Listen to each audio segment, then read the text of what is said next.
Hey, Jim Hoffman here for EMS Office Hours. This is your Monday Minutes, and today, of course, we're going to be continuing on with the EMS Quick Study tips and primarily the IV therapy section of this series here. We're at part 3, and of course, I always like to mention why this stuff is important. And as you know, in the past, I've always stressed that, of course, this content is very important when you're preparing for exams because it does give you that key information that you need to pass exams and things that you will see most commonly when you're taking your exam. But again, it's also important when you're assessing patients, when you're treating patients, when you're documenting, and when you're interacting with other EMS professionals. So keep all that in mind as you're going through these study tips as what's important. Okay, it's not just about the exam preparation and memorization. It's about how you're applying this information and how you're kind of conveying it and moving it into your practice as an EMS professional. So IV therapy today, we're going to go with some vein structures, and we're going to talk a little bit about IV site locations. The vein structures are, of course, pretty simple. There's 3 layers. You got your tunica intima, your tunica media, and your tunica externa, right? I have a little graphic here that kind of shows you the different layers where you're looking at, okay? And when we talk about these different layers, the intima is that endothelial lining. It's the flat sort of cells and lets the blood flow through it. And this is where you're going to find those valves sometimes on patients, right? The media, the tunica media, that's more the smooth muscle and elastic tissues and some nerve fibers in this layer.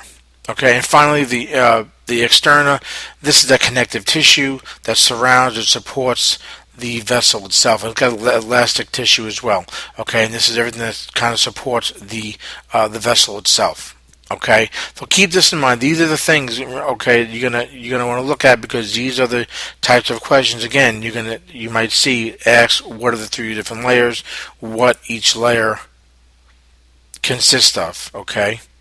You might see this on an exam. These are popular questions on many EMS exams, okay, especially at the paramedic level. Okay, so what are some IV site locations? Before we get into the actual locations, you often hear, don't try your first attempt that's distal, to a failed spot, right? So you always want to try to start lower on an extremity and work your way up, because you don't want to damage the vein. Let's say you're going for an AC and then antecubical vein, and then you end up not getting it, and then you have to try in the hand, right? But now you've already blown the vein, that part of the vein above it, okay? And this is where some of the anatomy and physiology comes into play, and identifying where the veins are in a patient. Okay, and a lot of times this will help you also when you're looking for a vein to start the IV, is knowing the anatomical position of where many common veins are in patients. Okay, and some of them will be pretty consistent in all your patients, especially if you can't visually see a vein. You'll know that there's a vein in that location that you can go ahead and try to access, right? So some of the locations is digital veins. These, not all that common. You want to use these when other sites aren't really available. Metacarpal veins, these are the ones that are between the knuckle, around on the knuckles. And again, you don't really want to use these veins. These are some sort of a last resort type location. But then you get cephalic veins, which are very common for us in EMS to use, and then your median antebrachial vein as well, also another vein that we use in EMS too.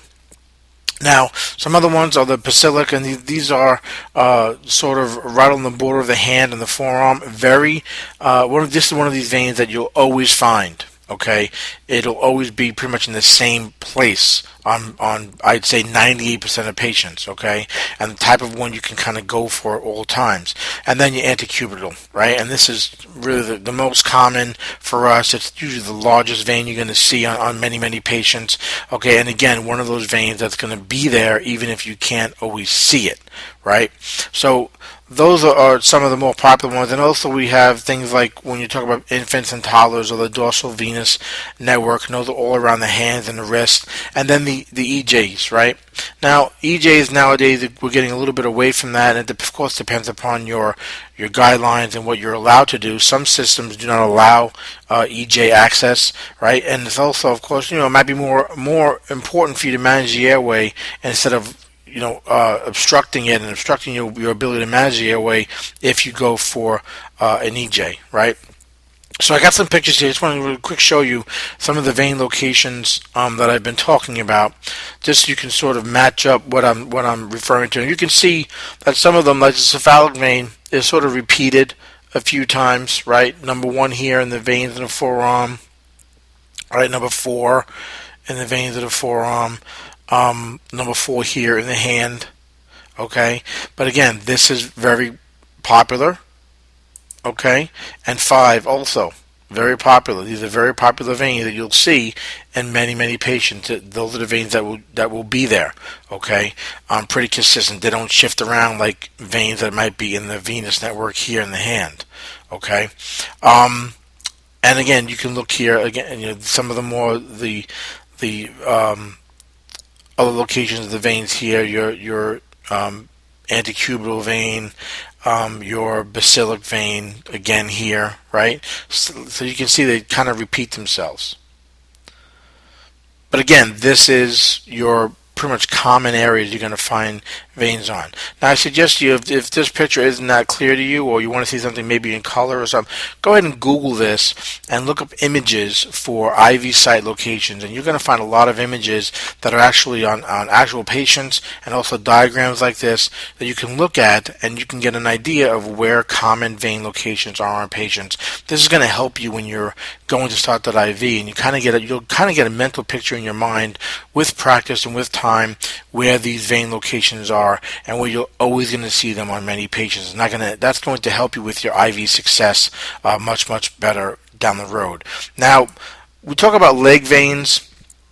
I didn't list these as locations in the past. Over the years I've been doing EMS, I have went and accessed some legs in the vein, or even in the foot or the ankle, when I was very desperate to get an IV. And this is back before we were allowed to do IOs and interosseous access. So this was sort of an option for me back in the day, right? So depending upon, again, where you are and what your guidelines are, what you're allowed to access, and if you're not able to do IOs, this might be something as a last resort that you might have to go ahead and attempt. Okay, but again, it's going to depend upon your skill level, what your guidelines are, and of course the individual patients.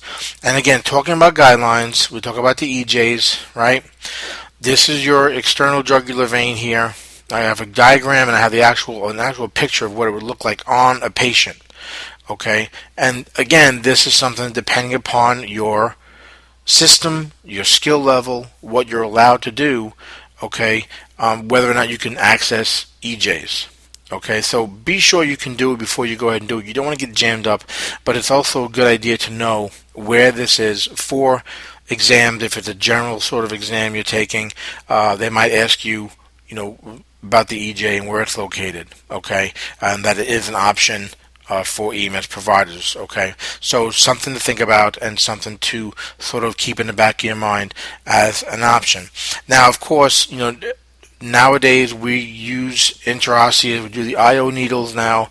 A lot of times this does replace that EJ. It does replace pediatric IV access, where we can do the IO on the pediatric now without them being in arrest, without them needing any kind of critical care.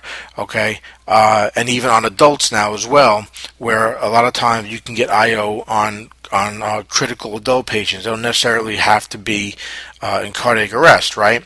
So, but of course, you want to follow your guidelines where you can start IOs. Some places only allow IO access in the leg. Some of them allow it up in the shoulder.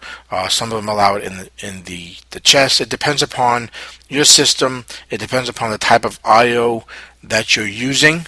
Okay, so follow your guidelines when it comes to that, guys. Okay, but know that IO is that option in many systems. Hopefully, your system is caught up with the rest of EMS, and you are allowed to do IOs on adults and on pediatrics that might not be in cardiac arrest. Okay, so keep that in mind. But again, follow your guidelines and don't go outside them. Don't get in trouble by doing it. But just know that IO is that access, and it is something that EMS is using, and most systems are using IO for adults, especially with adult cardiac arrest or very difficult unconscious, getting IV access on them. Okay, all right. So that's it for today. I know, real quick, I wanted to sort of just kind of focus on the IV site locations.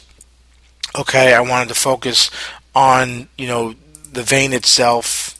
Okay, so that you can kind of see the different layers of the vein, okay, and sort of kind of rattle off sort of some of the vein locations for you so that you can get an idea. Again, this is great for testing, right, to know where these vein locations are, all right, and what where they're located for testing purposes and documentation purposes.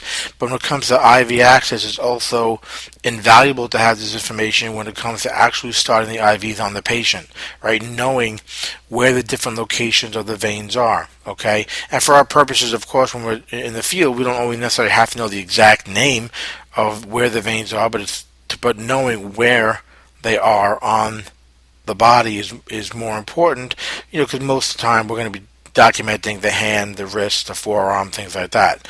Okay, but just great information to have, and I think it's important to kind of refresh on this from time to time.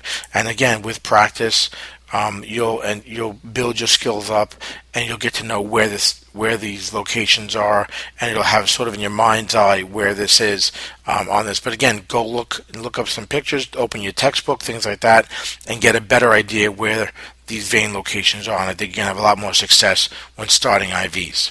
Okay. All right. So next week we're going to kind of focus a little bit on actually performing the IV.